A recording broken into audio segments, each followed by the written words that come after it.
आज हम लोग कॉन्वर्सेशन का जो अगला टॉपिक होगा वो होगा हाउ टू से सॉरी। यानी कि कभी भी किसी भी टाइम हम लोगों से अनेकों अनेक मिस्टेक्स हो जाया करती हैं, और जब मिस्टेक हो जाए, कोई गलती हो जाए, चाहे वो जानबूझकर या अनजाने में, हम सब का फर्ज बनता है कि हम सब इमीडिएटली, तुरंत, एट वंस सॉरी कहना चाहिए। How to say sorry. लेकिन कुछ बड़े ढीठ किस्म के लोग होते हैं, अपनी गलती को मानने के लिए तैयार नहीं होते हैं और वो कभी सॉरी कहना नहीं पसंद करते हैं।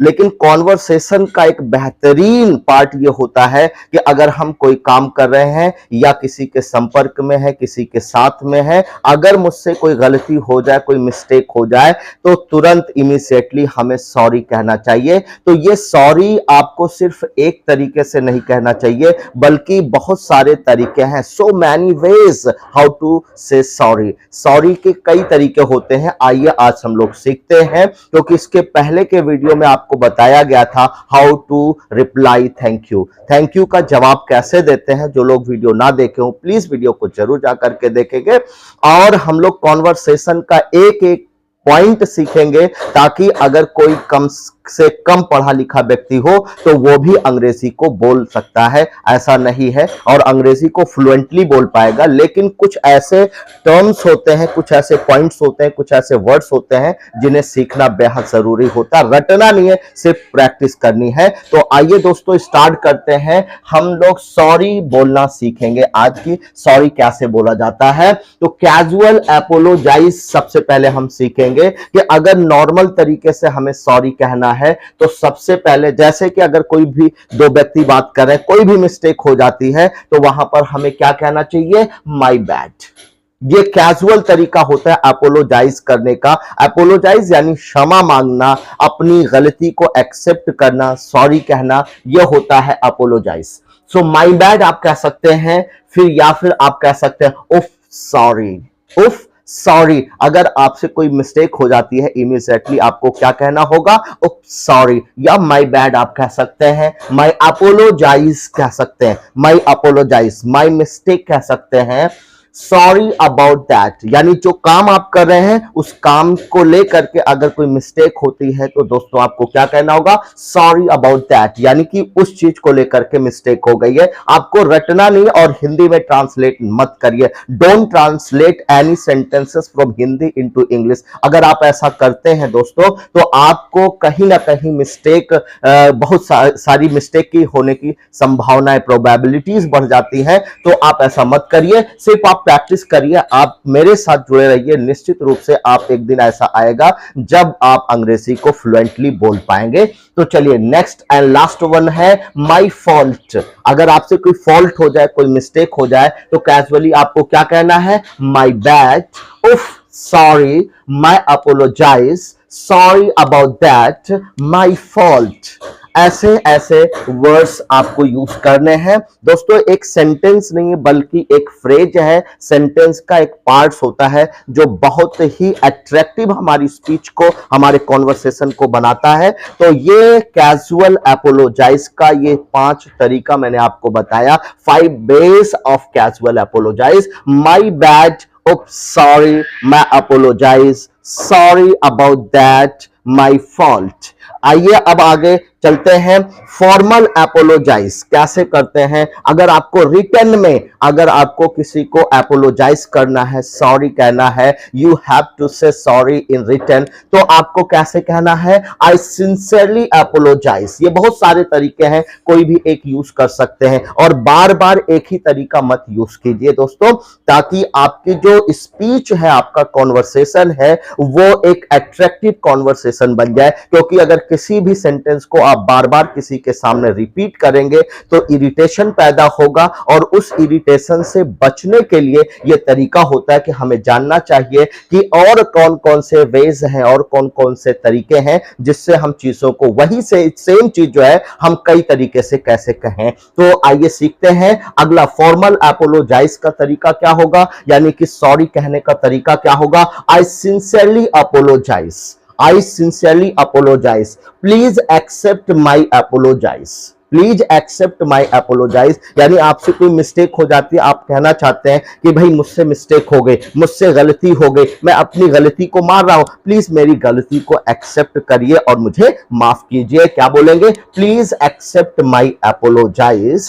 नेक्स्ट वन है I regret any inconvenience caused. अगर कोई इनकॉन्वीनियंस हो जाती है, कभी कोई ऐसी चीज होती है जो आप कर नहीं पाते हैं, आपने किसी को टाइम दिया, आप टाइम पर समय पर पहुंच नहीं पाए, या आपने किसी का कोई काम करने के लिए कहा कि भाई मैं आपका ये काम कर दूंगा, लेकिन आप वो काम नहीं कर पाते हैं, तो इनकॉन्वीनियंसेस आ जाते हैं, कभी कभी असुविधाएं पैदा होती हैं, तो जिसकी वजह से ऐसा अगर हो जाए इन लाइफ, तो आपको क्या कहना है? I regret any inconvenience caused. I regret any inconvenience caused. Next one है I am deeply sorry for my action. I am deeply sorry for my action, यानी कि अगर आपको बहुत ज्यादा दुख होता है उस काम को लेकर के, जो वादा, जो प्रॉमिस आपने किया था, बहुत जगहों पर वैसे वादे आपको करने पड़ जाते हैं, कमिटमेंट करने पड़ जाते हैं, आप पूरा नहीं कर पाते, आपका एक्शन इनकम्प्लीट होता है, तब क्या कहेंगे? I am deeply sorry for my actions. I am deeply sorry for my actions. Next one I offer my heartfelt apologize. I heartfelt my apologize. दोस्तों कभी कभी हार्ट फेल्ट अपोलोजाइज कहना पड़ता है। हार्ट फेल्ट वो होता है कि जब हम चीजों को दूसरों के स्थान पर रख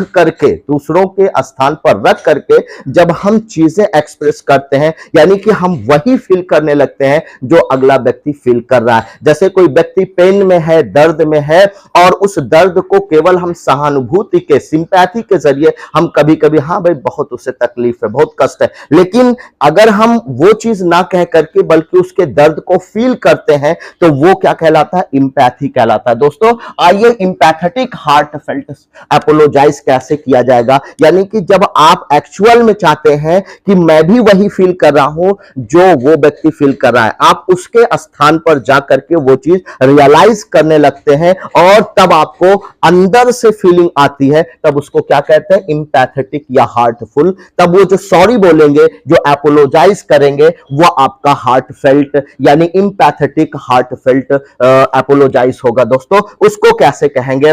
आई am so sorry for hurting you. अगर आपकी वजह से किसी को चोट पहुंच जाती है, कोई तकलीफ होती है, कोई कष्ट होता है, तो आपको क्या कहना? आई एम सॉरी या आई am so sorry for hurting you, यानी कि मेरी वजह से आपको जो हर्ट हुआ है, आपको जो कष्ट हुआ, आपको जो तकलीफ हुई है, मैं उसके लिए सॉरी बोलता हूं। आई am so sorry for hurting you. Okay, I think आप समझ पा रहे होंगे। अगर किसी भी स्टूडेंट को कोई भी दिक्कत होती है, किसी भी को कहीं भी कोई भी प्रॉब्लम क्रिएट होती है, तो please mention your comment. Okay, चलिए नेक्स्ट वन पर आते हैं। I feel terrible about that. जब बहुत ही ज्यादा आपको वो चीज फील होने लगती है जो अगला व्यक्ति फील कर रहा है, तो आपको तकलीफ होती है कि नहीं भाई, वो चीज उसके अंदर नहीं बल्कि अपने अंदर आप फील करने लगते हो, तब आप क्या बोल सकते हो? I feel terrible about that. I feel terrible about this, कि मुझे इसके बारे में बहुत ज्यादा तकलीफ है, मुझे माफ कीजिए। Next one, I can't tell you how sorry I am. ऐसा भी आप बोल सकते हैं दोस्तों। और एक चीज का ध्यान रखिएगा कि कांट यहां यूज किया गया, ये कैन नॉट का शॉर्ट फॉर्म है।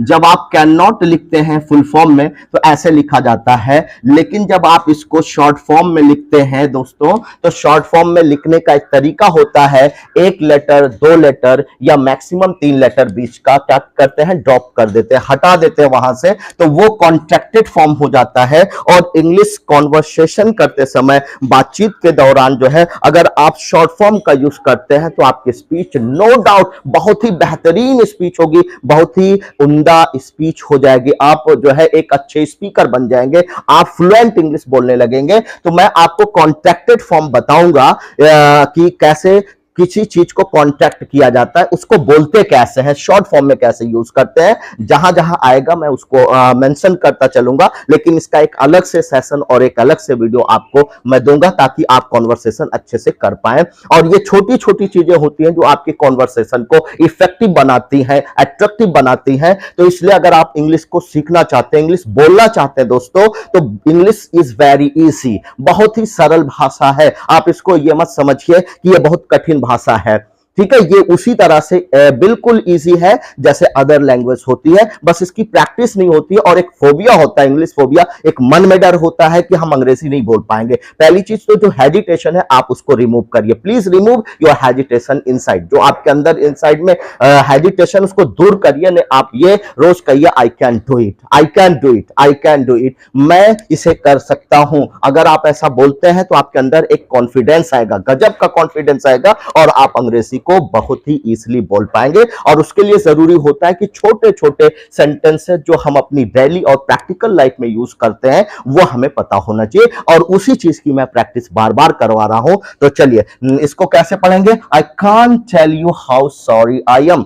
अगर आपको कहना है कि मुझसे बहुत बड़ी मिस्टेक हो गई है, मैं बहुत ज्यादा दुखी हूं, मुझे बहुत ज्यादा पेन हो रहा है, यानी वही फीलिंग आप अपने अंदर फील करने लगते हो दोस्तों। ऐसे भी आप कह सकते हो, I can't tell you how sorry I am, I can't tell you how sorry I am. Can not को आप क्या पढ़ेंगे? कांट पढ़ेंगे। Okay, next one, I am sorry. वैसे नॉर्मली आप क्या कह सकते हैं? सॉरी कह सकते हैं, आई एम सॉरी कह सकते हैं, आई एम सो सॉरी कह सकते हैं, आई एम वेरी सॉरी कह सकते हैं, आई एम सो सॉरी या आई एम सॉरी आई डिडंट। यहां पर भी देखिए short form, contracted form use किया गया, शॉर्ट फॉर्म यूज किया गया। इसको डिड नॉट पढ़ते हैं या डिडंट आप कह सकते हो, या वेरी शॉर्ट फॉर्म में आप वेरी कॉन्ट्रैक्टेड फॉर्म में क्या कह सकते हो? डिडंट कह सकते हो। Okay, I am sorry I didn't mean you upset you. मेरा वो मतलब नहीं था जो आपने सोचा, जिसकी वजह से आपको तकलीफ हुई। आप ऐसा, अगर कभी कभी होता है कि नहीं होता है, ऐसा हम फील करते हैं, हमें लगने लगता है कि यार आपने गलत चीज सोच लिया, लेकिन वो मेरा मतलब नहीं था जो आपने सोचा। जो आप चाह रहे हो कि मैंने ऐसा शायद किया, लेकिन एक्चुअल में वो मिसअंडरस्टैंडिंग की वजह से हुआ है। तो जब मिसअंडरस्टैंडिंग हो जाए तो ऐसा आप कह सकते हैं, I am sorry I didn't mean you to upset you, I am sorry, I am very sorry, I am so sorry, I didn't mean to upset you. मेरा वो मतलब नहीं था जिसकी वजह से आप अपसेट हो गए। Next one, I am truly. ये आई एम लिखा हुआ है, ये शॉर्ट फॉर्म में इसको हम क्या पढ़ेंगे? आई एम पढ़ेंगे, आई एम पढ़ेंगे। I am truly sorry for what happened, यानी जो हैपन हुआ है, जो एक्टिविटी हुई है जिसकी वजह से आपको कष्ट हुआ, तकलीफ हुई है, मैं उसके लिए सॉरी बोलता हूं। I am truly sorry, I am truly sorry for what happened. Okay, next one, sorry I kept you waiting. कभी कभी ऐसा होता है हम किसी को टाइम दे करके समय पर नहीं पहुंच पाते और वो इंसान वेट करता रहता